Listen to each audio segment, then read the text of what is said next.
Эгер сиз чыркыраган чындыкты, жүрөккө жакын эмоцияны уккуңуз келсе, биздин модераторго жазылыңыз.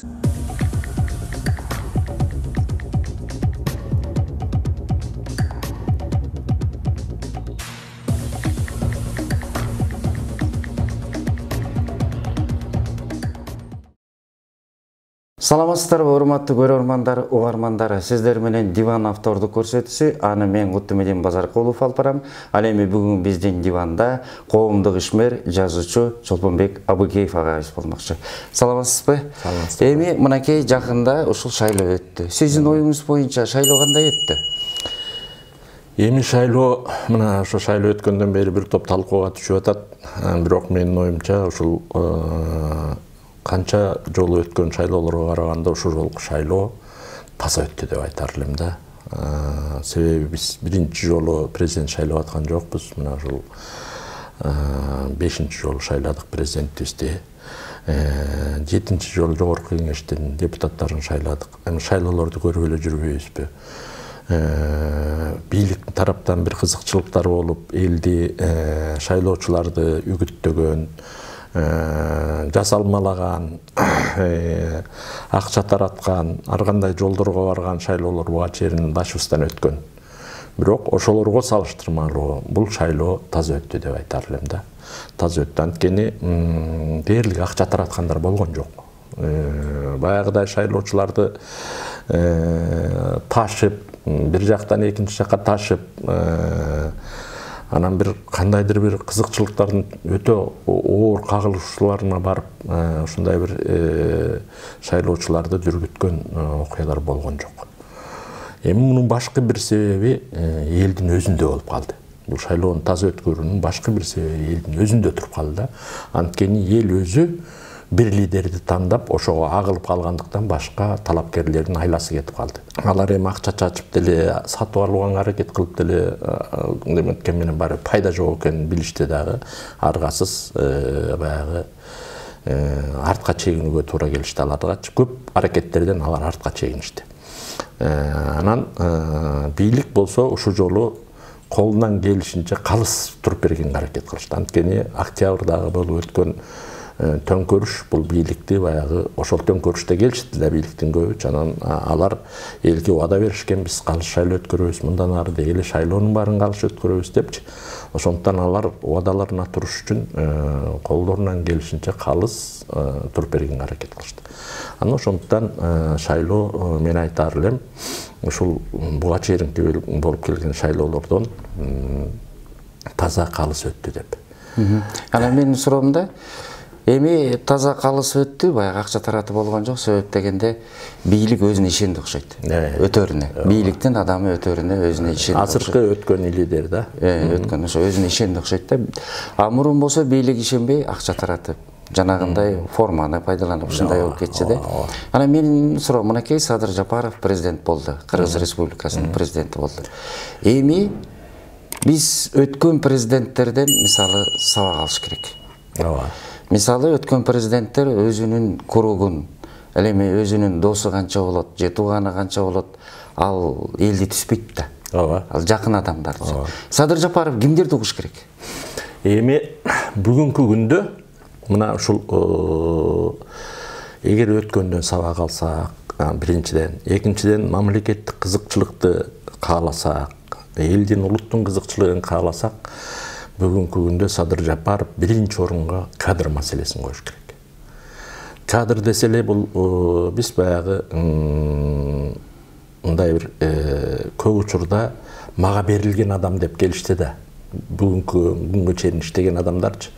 Мына ошол эле Атамбаев деле өзүнө берилген адам, ушул мени сатпайт, мени таштап кетпейт, мен эмне айтсам аткарат деп, жана шоферун, жолоочу болсо бир эч бир мурда кызматта иштебеген адамды прокурор кылып, билим берүү министри кылыпчы.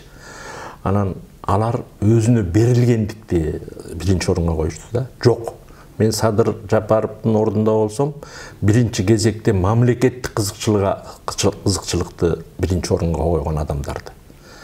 Садыр Жапаровдун кызыкчылыгында эмес, президенттин кызыкчылыгында эмес, мамлекеттин кызыкчылыгын биринчи орунга койгон таза адамдарды мамлекеттик кызматтарга тартыш керек эле да. Мына ошондо биз мамлекетибиз жалпы оңолуу жолуна түшөт да. Кадр маселеси өтө оор маселе. Ушул кадр тандоодон жаңылышпаса, анан экинчиси бүгүнкү күндөгү өтө оор маселе, коомду кыйнап турган маселе бул коррупция. Биз коррупцияга төбөбүзгө чейин батып кеткенбиз. Эми коррупция чынында экиге бөлүнөт. Бул коррупция бытовой коррупция болуп бөлүнөт.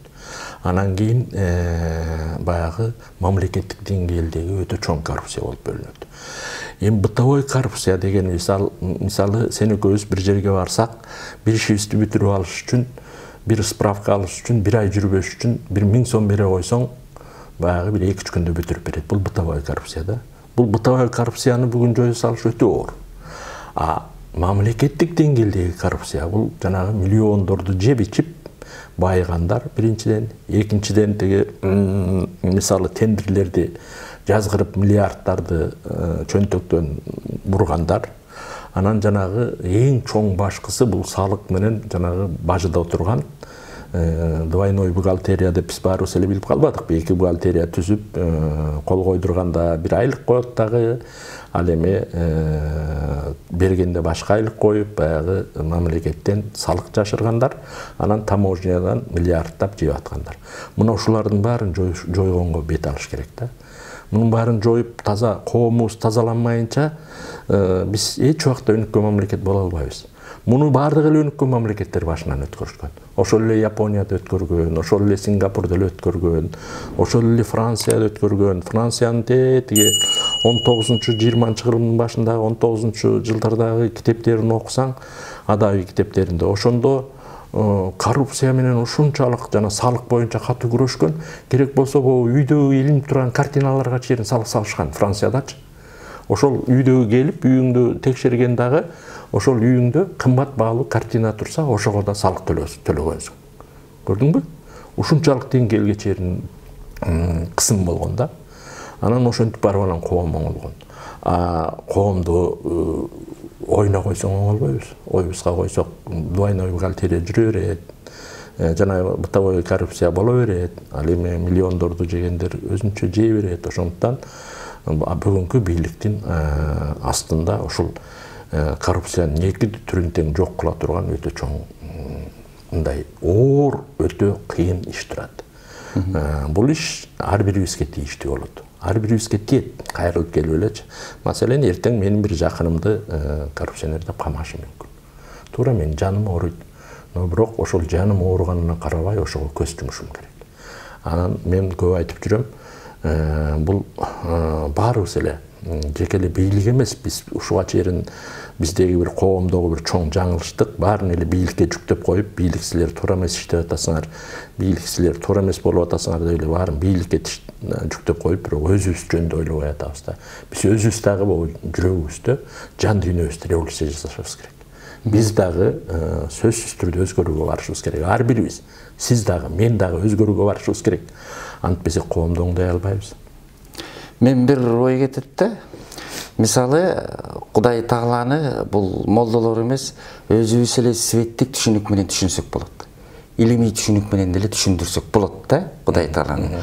Мисалы, Кудай Таала ажалга келгенде эч убакта аны сен 20 жаштасың, же 90 жаштасың, же 55 жаштан кийин сен болбой калдың деп алып кетпейт. Төрөлгөн баланы да алып кетет. Бул мен кадр маселесимен айтып атам да. Кадр маселесинде дагы жашка тандоо болбош керек деген сөз калып келатам да. Дагы бир нерсе, сиз коррупция жөнүндө жакшы айттыңыз. Өлүмдү деле адам кабыл алып атпайбызбы? Жакындарыбыздын өлүмү. Керек болсо өзүбүздүн өлүмүбүздү деле кабыл алып атпайбызбы? Мисалы, коррупцияны дагы биз ушундай кабыл алышыбыз керек да. Кадрды да ушундай кабыл алышыбыз керек. Эмне сөз кошосуз? Мынакей жана жакшы сөз айттың да, Кудай Таала баягы ушундай тандабай баягы жашына карабай алып кеткен депчи. Бул эми Кудайдын калыстыгы болсо керек. Анткени баягы жаратылыштын бир улуулугу ушунда да. Ошол сыяктуу мисалы кадр тандоодо биз көп учурда азыр коомдун баары эле жаштар деп атышат. Эми туура жаштар сөзсүз керек. Бирок турмуштук тажрыйбасы жок. Жаштар барып алса эртең ал жерде кайра эксперимент жүргүзүп, ал ошонун баарын үйрөнүп чыкчакты, ошол жакта талкалап алышы мүмкүн. Мына жаштарды койду го тиги Атамбаевчы. Мына билим берүү министрине мыкты журналист болчу, коомдо бир топ макалалар жазган. Билим берүү министрине койду, ал жерден талкалап билим берүү, Кыргызстандагы билим берүү министрибизди жок кылып сактады да, туурабы? Эгер жаштар эле ошондой акылдуу болсо, анда ошол жерде билим берүү министрлигине чет өлкөдөн билим алган, ал чет өлкө менен байланыш, чет өлкөлүк коомдук уюмдар менен иштешип жүргөн адам эле алчы. Анда бизди азыр гүлдөтүп билим берүү тармагыбызды башка жака буруп ийбейт беле? Жок, андай кылган жок да, туурабы? Аз жерден биз билим берүү тармагыбыздан айрылып кала сактадык. Ошол эле Кен прокуратурага жап-жаш кысталып барып койду. Туурабы? Кылмышкер менен бетме-бет мындай сиз экөөбүздөй болуп мындай бетме-бет отуруп көргөн кыз эмес. Эми жаш десең. Алып барды. Эмне кылды? Кен прокуратураны талкалап коюп сактады. Кен прокуратурасы жок калды аз жерде. Кылмышкерлер менен кылмышкер түгүл, кылмышкерлерди кармамак түгүл, деги эле Кен прокуратура эмне иш кылып атканын эч кимибиз билбей калды. Саясатчылардын аркасынан кубалап калды, андан башка иши жок калды. Көрдүңбү? Ошондуктан жаштар деген дестен мурда кесипкөйлүгүнө караш керек. Ошол кесипте жок дегенде анча-мынча болсо дагы иштеп, ошол тармакты билген болуш керек да. Мына ушул жагын карашыбыз керек. Анан коррупция боюнча өтө тамырлашып кеткен жерде чечкиндүү адамдарсыз болбойт. Ал бекер жеринен мына жанагы Сингапурду гүлдөткөн адам айткан эместе. Сен коррупция менен күрөшөм десең, өтө жакын 3 адамыңды камаганга даяр бол депчи. Жок дегенде 3 адамыңды камаганга даяр бол депчи. Мен жакында эле Саакашвили жөнүндө да маалыматтарды окуганга аракет кылдым. Саакашвили деле ошого барыптыр. Өтө жакын досторун каматкан экен. Ошол партиялаш, ошол кызматка өзүн жеткирген досторун камаганга аргасы болуптур. Анткени эгер аны калтырып койсо, башка бирөөсүн камаса эртең бирөө айтмак, тетиги досуң эмне болуп атат? Калыстык кеткен жерде коррупция менен күрөшө албайсың. Мен ушул Садыр Жапаровго дагы бир идеяны айтар элем да. Мына эгемендүүлүк алгандан бери 300 депутат, легендар депутат шайланганы менен алар коомдук болгон. Бүгүнкү күнү биздин акыбалыбыз деле ошого келди. Мисалы, азыр депутаттарды айлыксыз, депутаттар айлыкка жашабайт. Жашаганы ашып кетсе бир 15 айлыкка жашашы мүмкүн. Калгандары бүт эле маселе чечмей. Маселе менен эметпей. Мен муну айтып атканым, Садыр Жапаров ушул сыяктуу чечкиндүүлүккө барыш керек го. Эми мындай да, азыр мамлекеттик система жөнүндө, башкаруу системасы жөнүндө чоң реформаларды баштап, сак биз биринчи мындай мамлекетибиздин фундаменти жок кезде баштап алган болобуз да. Мамлекеттин фундаменти бул экономикадан, бүгүнкү абалыбыздан турат да. Садырдын астында азыр бүгүнкү абалыбызды кичине бир мындай туруктуу жолго салыш да туруп атат. Эми туруктуу жолго салыш бул жок дегенде өзүбүздү өзүбүз баккыдай, айлык маяна тараткыдай, пенсияларды бергидей дегендейчи. Бүгүн менин оюмча туура эле баратат. Жана конституциялык реформага барды. Бул баягы президенттик башкаруу жолу менен башталып, биринчи кезекте ушул кайсы бир деңгээлде бир мындайча айтканда мамлекеттик системаны бир жолго салып алат да, башкаруу системасын. Анан баягы салыктар нормалдуу түрдө мындай тиешелүү салыктар төлөнө баштайт, бажы ордуна келет деген сыяктуу. Анан экономикабызга жан кирип, анан экономикабыз кыймылдай баштайт. Анан экономикабыз оңоло баштаган сайын, анан баягы иштерди жүргүзүү да оңойлой баштайт. Мына ошондон кийин анан экинчи кадам өзүңүз айткандай жанагы системалык чоң реформаларга барыш керек да. А эгерде бул системалык чоң реформа бул деген убакыт алат. Бир дегенде 1 жыл 2 жылга чейин убакыт кетип калат. А 1 жыл 2 жылга чейин эл чыдабайт. Эртең азыркы күндө казанабыз бош турат. Эртең пенсиялар 2-3 айлап таратылбай калса, эртең айлык маяналар 2-3 айлап таратылбай калса, анда эл чыдабай кетет дагы тескери жолго түшүп кетет. Ошондуктан биз мындай реформаны кадам-кадам менен жасаш керек да. Мен бүгүнкү кадамын туура эле көрөр элем. Анткени азыр ушул президенттик башкаруу менен жок дегенде бир ушул мамлекет чачырап калган мамлекетти, чачырап мамлекеттин бийлигин, чачырап дагы жок болуп бараткан мамлекеттин структура системасын бир жолго салып алайлы деген аракет болуп атат да. Кадровый маселе боюнча биз кадровый маселеге айлантып кеп кылып атыкпы? Чындыгында эле биз ошо чет өлкөдөн бирдемени алалы дебей, биз наоборот чет өлкөгө эмнени чыгарабыз? Эмнебиз менен чет өлкөгө баралы деген нерседен качтык да. Ошондой эле сиз дагы өлкө кадрысыз. Болгондо да сиз дасыскан өлкө кадрысыз. Себеп дегенде ошол бардык нерсе адамдын сезиминен башталат да. Сезим күчтүү болсо, анын эчки жерде керек болсо, жетекчиде сүрдө болуш керек. Мен муну айтып атканымдын себеби, мына бүгүнкү күндө министрлер барат, бирок аппараты өзгөрүлбөйт. Баягылар жүрөт. Дагы эле баягы кандай эски көз караштар өзгөрүлбөгөнү. Анан дагы бир ошо жетекчилердин советниктери бүт жаш балдар. Мындайча айтканда, кой сойгонго, бирдемени колго сууп бергенге, же устуканда болгон ушуларды алганда, мына ушундай болуп биздин мамлекетибизди бүгүнкү күндө Садыр Нуркожоевдук мамлекеттүүлүк алып келүү болуп атабыз атам да. Себеп дегенде мамлекеттүүлүгүбүздү жоготуп баратабыз да.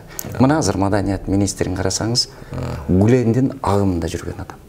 Билим берүү министрин да карасак, Гүлендин агымында жүрөт деп атат. Ошондой эле мына сиз журналист, мен да журналистмин. КТРды карасаңыз, бүгүнкү күндө банкирлерди, эсеп счет эсептеген адамдар турат. Эми мындай да, биз баягы кайсы бирөөлөргө мындай бир баа бериштен мурда, эми Гүлендин агымы дейбизби, башка бир агым дейбизби, мындай такталган маалымат болбосо, ал жөнүндө айтыш кыйын да.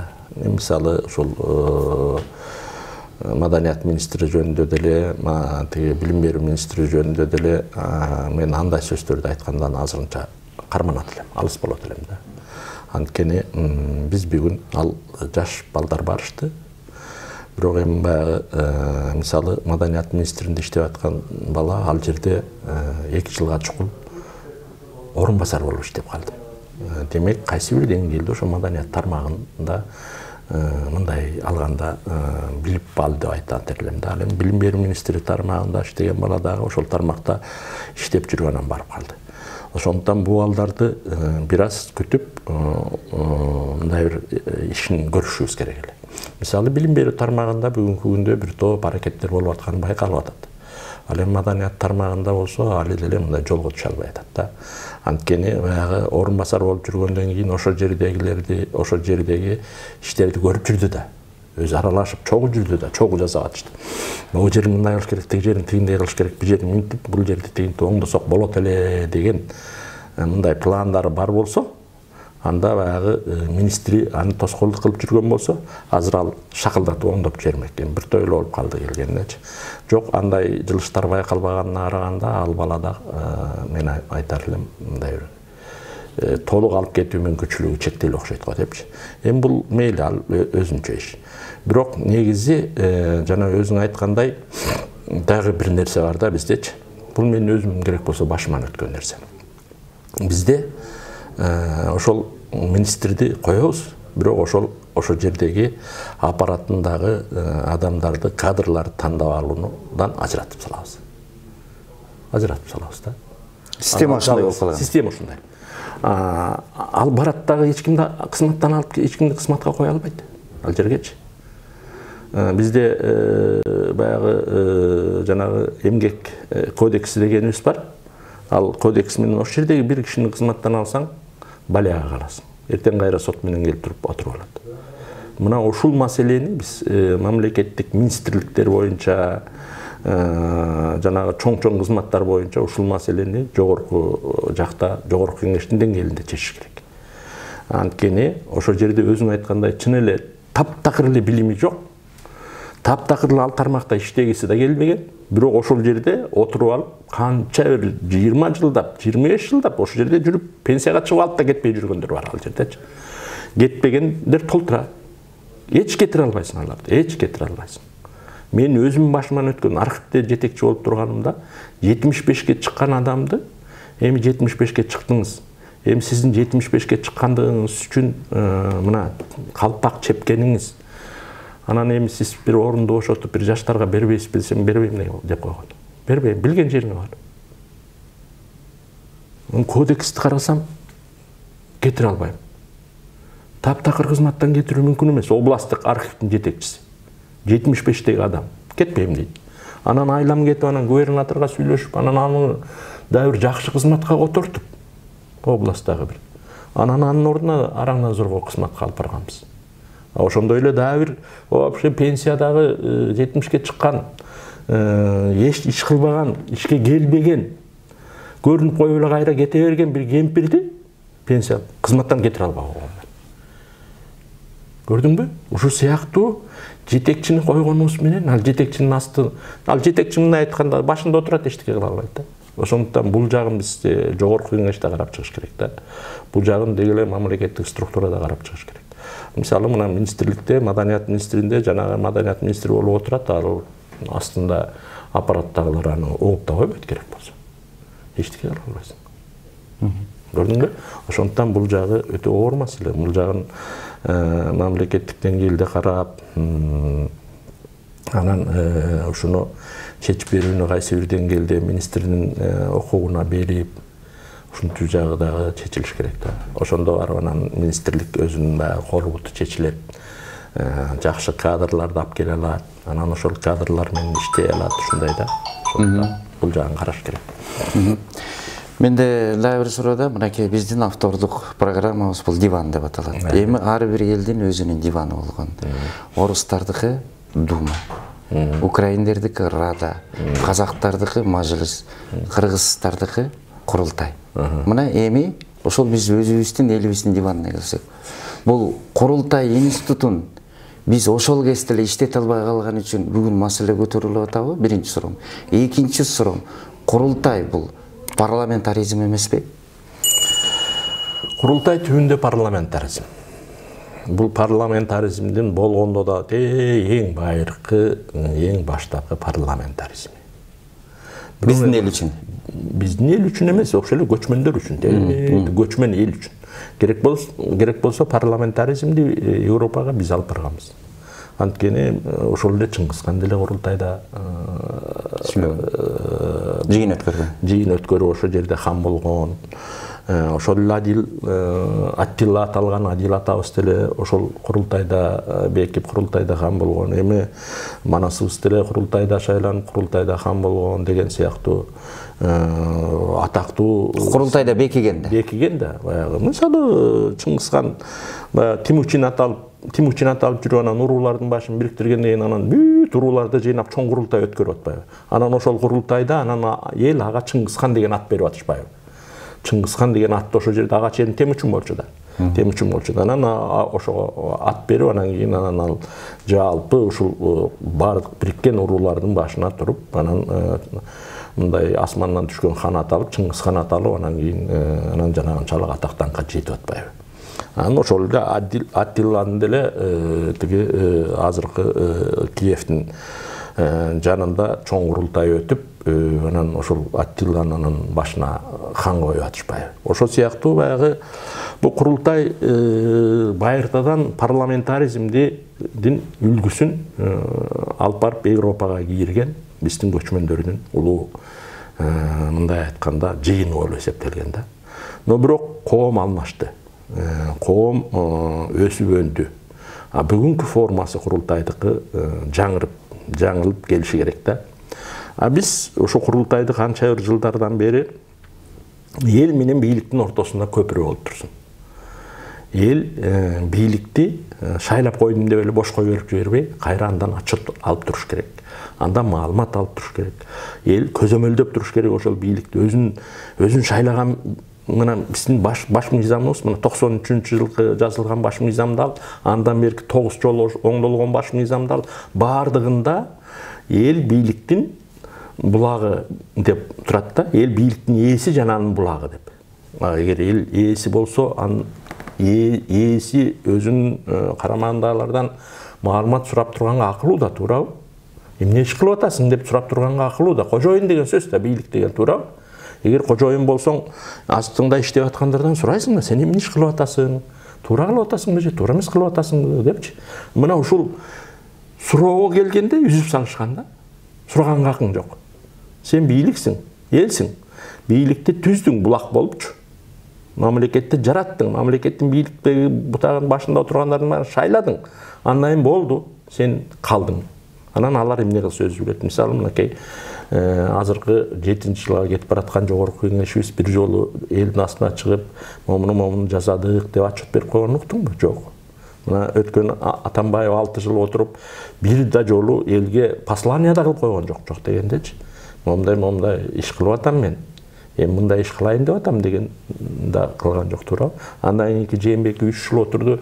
3 жылда бир да жолу элдин астына чыгып, мен момундай иш жасаган атам, мондай кылган атам деген жок. Аны эмне шайлады эл анда? Өз билгенин жасап коюш үчүн шайлады. Көрдүңбү? Ошондуктан курултай бул эл менен бийликтин ортосунда көпүрө болуп туруш керек да, азыркы тапта. А келечегинде бул керек болсо курултай бийликтин башында туруп, баардык бутактан каалаган учурунда отчет алып, каалагандай көзөмөлгө алганга жетишибиз да мүмкүн. Бул келечектин иши. Эгер курултайдын идеясын өстүрүп, өнүктүрүп жүрүп отурсак. Азырынча курултай эл менен бийликтин ортосунда көпүрө болуп, ушул жылына бир жолу элден шайланып келген өкүлдөр бийликтен маалымат угуп, отчет алып, бийлик менен элдин ортосундагы ынтымакты бириктирип, биринчиден ажырымды бириктирип, анан баягы бийликтин жоопкерчилигин күчөтө турган бир куралга айланса деген бизде максат бар да. Азыркы чыкчу баш мыйзамга курултай кандай орунду алат? Мына азыркы мен айтып аткандай орунду алган атат да.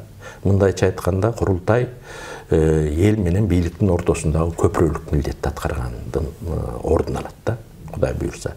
Курултайга президент баш болуп жогорку кеңеш жылга бир жолу маалымат берип турат. Мындайча айтканда президент послание жасаганда жыл сайын ошол курултайга, жогорку кеңешке, жогорку кеңеш менен курултайды бириктирген чоң жыйын өткөрүп туруп, анан ошол жыйында маалымат берет. Мен момундай бир жылда момундай иштерди жазадым. Эми мен кийинки жылда момундай астыда момундай иштерди жазган атам деген сыяктуучу. Укугу кандай болот? Курултайдын укугу кандай? Курултайдын укугу мындайча айтканда моралдык чоң укукка ээ да. Моралдык укукка ээ. Эми ал жерде кызматтан алып салам, же болбосо кызматтан кетесиң дебейт. Бирок курултайда ал укукка ээ эмес. Эмес. Сунушка да эмес. Сунушка ээ. Сунуш кийиргенге, мындай байкоо жүргүзгөнгө, чечимдердин аткарылышын караганга укугу бар. Бирок эми мындай да курултайдын эң башкы укугу бул анын моралдык укугу да. Мына ошол жыйынга сен экөөбүз бардык мисалгачы. Анан кайсы бир тармак президент болсун, же болбосо жогорку кеңеш болсун, же болбосо кайсы бир министрлик болсун, жакшы иштебей атат. Чыгып алып туруп, мына тетиги министриң иштебей атат. Мына бир жыл болду, эчтеке иш кылган жок. Президент, сен эмнени карап отурасың? Же сен ал тууганыңбы сен? Же эмне себептен сен ушунун ишине көңүл бурбайсың деген сын укса, биринчиден ошол министрлик үчүн да кыйын, и президент үчүн да кыйын. Туурабы? Бул анткени курултайдын бүт иши түз массалык маалымат каражаттары аркылуу чагылдырат. Андан кийин коомдун арасында өтө чоң сөз жүрөт. Бул моралдык чоң укук болуп эсептелет. Ошол эле маалда президенттин өзүнө деле ушул курултайда чоң сындар айтылып калса, анда бул моралдык чоң укук болуп эсептелет. Ошондуктан биринчи кезекте, биринчи этабында биз ушу курултайдын моралдык укугун ордуна келтирели деген максат менен ушундай кылып атабыз да. Биринчи моралдык укугу. Анткени курултай канча бир жылдардан бери биздин элибизде, улутубузда колдонулбай калгандыктан курултай маселесиндеги түшүнүк деле элибизде бир жактуу эмес. Өтө көп жактуу болуп атат да. Түрлүү пикирлер болуп атат. 20дан ашык конституция жазып алгандар бар. Түптүс эле бийликке отуруп алып биз бийлешибиз керек дегендер бар. Түптүс эле мындай кылышыбыз, тигиндей кылышыбыз керек дегендер бар. Мындайча айтканда курултайдын өзүнүн маанисин дагы коом акырындык менен түшүнүп, этап менен жүрүп отурушубуз керек да. Илимий чөйрө, ошондой эле маданий чөйрө менен агартуу тармагында кенен кезир талкуулай алган адамсыз. Менин көз карашымча. Анан сизге мындай суроо бергим деп атат да. Мына мумияны көмдү. Мумияны сакталып турушуна жана мумиянын көмүлүшүнө кандай карадыңыз? Бул эми мындай айтканда бир кейиштүү окуя болду. Биздин маданиятыбыздагы кейиштүү окуя болду. Себеби эч убакта бийлик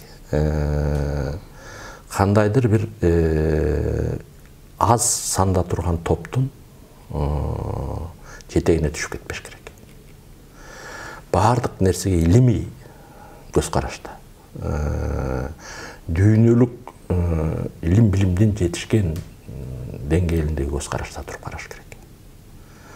Ал жагынан биз ошол кезде утулдук деп ойлойм. Себеби мына ошол мумия биздин чыгып аткан революцияларыбыздын баарына ошол мумия күнөөлүү экен деген имиш. Бул элибиздин акыркы жылдардагы турмушу начарлап кеткенине ошол мумия күнөөлүү экен деген имиш. Мен имиштерди айтып берип атам да сагачы. Чындыгында 57-жылы 60-жылдардын башындап келип ошол мумияны коюшкан экен. Чындыкты карайлычы. 60-жылдардан баштап тескерисинче кыргыз өзү өнүп кетип. Туурабы? Кыргыз эли бир учурда билимсиз эл болсок, бүгүнкү күндө 99,9% билимдүү элге айланбадыкпы? Ошондо түшүнгөн мумияны. Ошол мумия жаткан плашат, ошол мумия ошондо турчу да. Ошол мумия жаткан аянт, ала тоо аянтын айланбадыбы? Ошол мумия жаткан аянт мрамор курулуштар курулуп, окмуш жетишкендикке жетпедикпи? Кыргызстан эгемендүүлүгүбүздө ошол мумия жаткан кезде албадыкпы? Кыргызстан дүйнөдөгү өнүккөн мамлекет катары ошол мумия жаткан кезде чыкпадыкпы? Анан кийинки бир 20-30 жылдагы бир анча-мынча өнүгө албай атканыбызга ошол мумия күнөөлүү болуп калабы? Жок, андай болбойт да. Тескерисинче ошол мумиянын ошо көз ачыктардын тили менен айтканда тескерисинче биз ошол мумиянын жетишкендиги менен жеткенбиз керек болсочу. Анан эми ошону көм салгандан революция болбой эле тыптынч болуп сонун өнүгүп кетсек, октябрь болбойт эле да, туура? Октябрь болгандан деле жаман болуп эле кетпедикпи? Маселе мумияда деле эмес болчу. Маселе башка нерседе, биринчиден. Экинчиден, мумия илимий көз караштан алып карасам, мен муну бытовой көз караштан айттым да сизгечи. Илимий көз караштан алып караганда бул дүйнөдөгү саналуу мумиялардын бири болчу. Дүйнөдө мындай өтө байыркы элдерден табылган мумия өтө саналуу мумия болчу. Муну мен маалыматым бар. Ага черинде эле дүйнөдө канча жолу келип суранып кетишкен, канча миллиондогон доллар акчага бизге берсеңер болобу депчи. Мумияны бизде мамлекеттин кызыкчылыгы катарында Союздун учурунда Москвага алып кетебиз деген аракеттер болгондо да берилбей сакталып калган. Муну Субалиевдин чыгармаларынан карасаңар да болот. Көрдүңбү? Бул деген мындайча айтканда өтө тарыхый баалуу нерсе болчу. Өтө тарыхый, байыркы баалуу нерсе болчу. Мына бүгүн Алтайдан Үйкөк деген ханшан мумиясы чыккан жөнүндө маалыматты билсеңер, карап көрсөңүздөр, ошол жердеги ошонун кийимдериндеги оймо кыргыздын оймолору болуп атат. Биз бүгүн кыргыздар Алтайда 6000 жыл мурда Алтайда жашаганыбызды далилдеген маалымат келип атат. Ошол Үйкөк деген ханшанын кийимдери аркылуу бизгечи. Биздин тетиги мумиябыз аркылуу биздин 4000 жыл мурдагы биздин ушул жерде жашап жүргөнүбүз жөнүндө маалыматыбыз бар болчу. Көрдүңбү? Ошол мумия. Мумия аркылуучу. Ошол мумия кыргыздын немесин кейпин берип, анан кийим кечеси да кыргыздыкын берип атпайбы? Көрдүңбү? Мына ушундай тарыхый өтө кымбат, баасы жок маалыматыбызды кайра алып барып көмүп коюш. Бул эми мен бир өтө түркөй пендечиликтин окуясы болуп калды деп айтар элем да. Түркөй пендечиликтин окуясы болуп калды. Мындайга ошол убактагы мамлекет башында тургандар жол бербеш керек эле, бирок ошол демек ошол учурда ошо мамлекеттин башында турган адамдардын деңгээли ошондой болуп калды окшойт. Билим деңгээли, жашоодогу турмушта деңгээли, илим деңгээли ошондой болуп калды окшойт деп ойлоп коем мен. Эми сиздин дагы бир эмгегиңиз эгемендүүлүк алганда адабиятка бурулуш жасоо. Мисалы, мурун философия, идеологиялык адабият, классикалык адабият келсе, сиз турмуштан алынган хроника, аргумент, фактылуу адабияттын бетин ачыңыз. Брирлант жылында, мисалы. Анан мен мындай суроо берелим да, мына кечээ жакында ушул 2 жыл ушул тойлордо ырдайбы, же 3 жолу сахнага чыгып койгон сулуу келиндер заслуженный, ошондой эле башкача айтканда мамлекеттин ишмери болуп атат. Сиз эмне үчүн ушул убакка чейин мамлекеттен сыйлык алган жоксуз?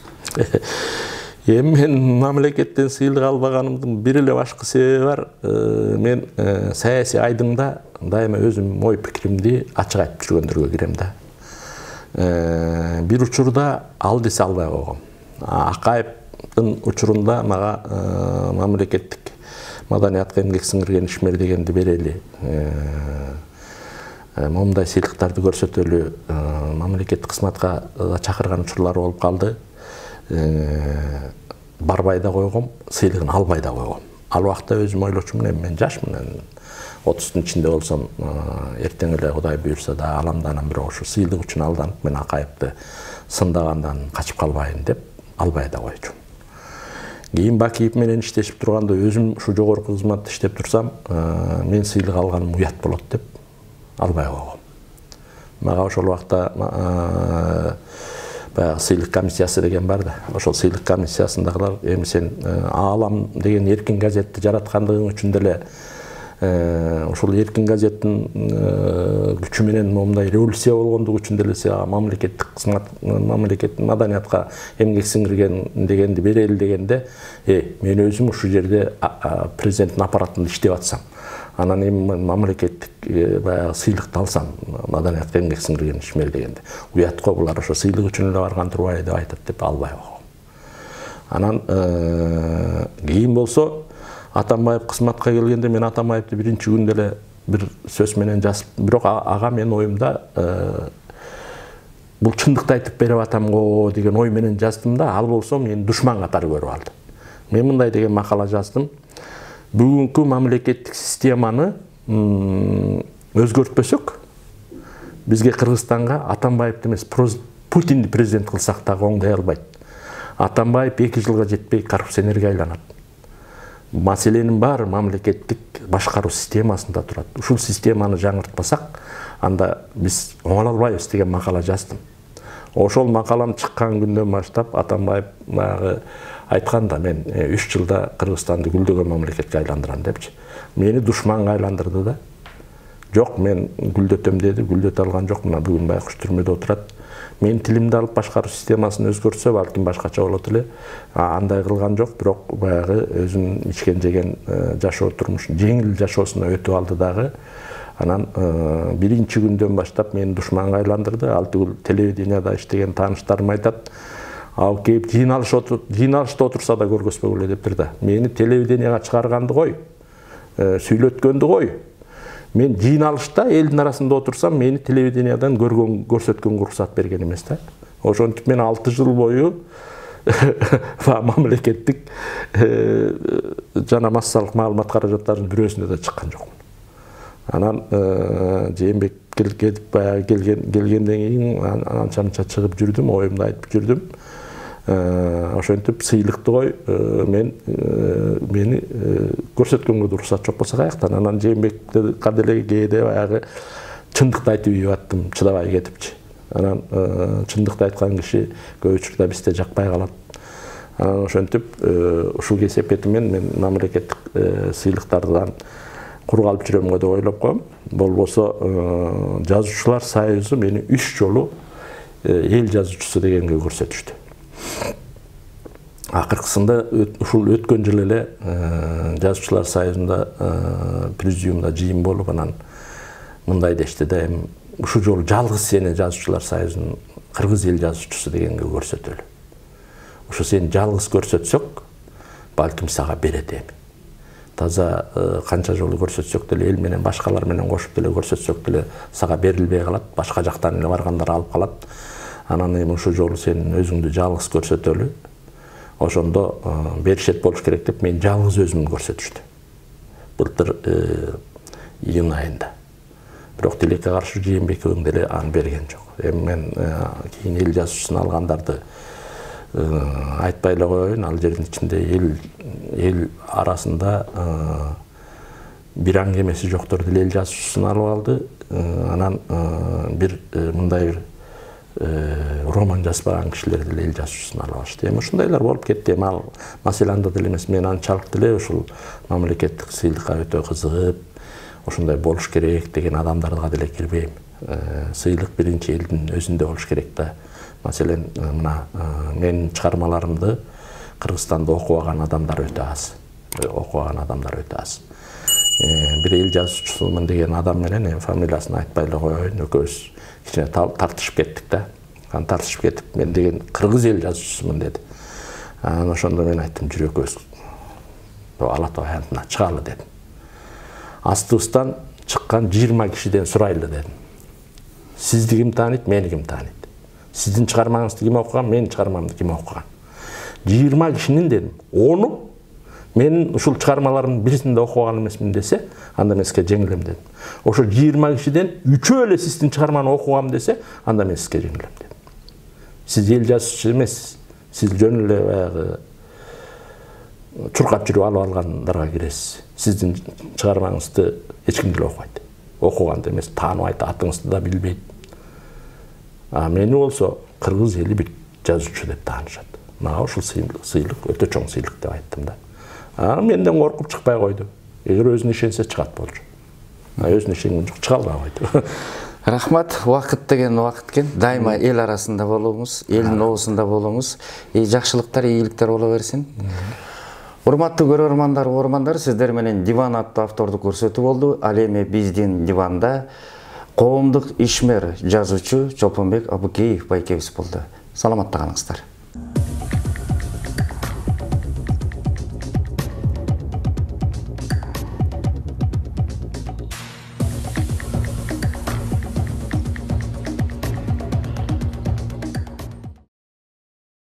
Эгер сиз чыркыраган чындыкты, жүрөккө жакын эмоцияны уккуңуз келсе, биздин модераторго жазылыңыз.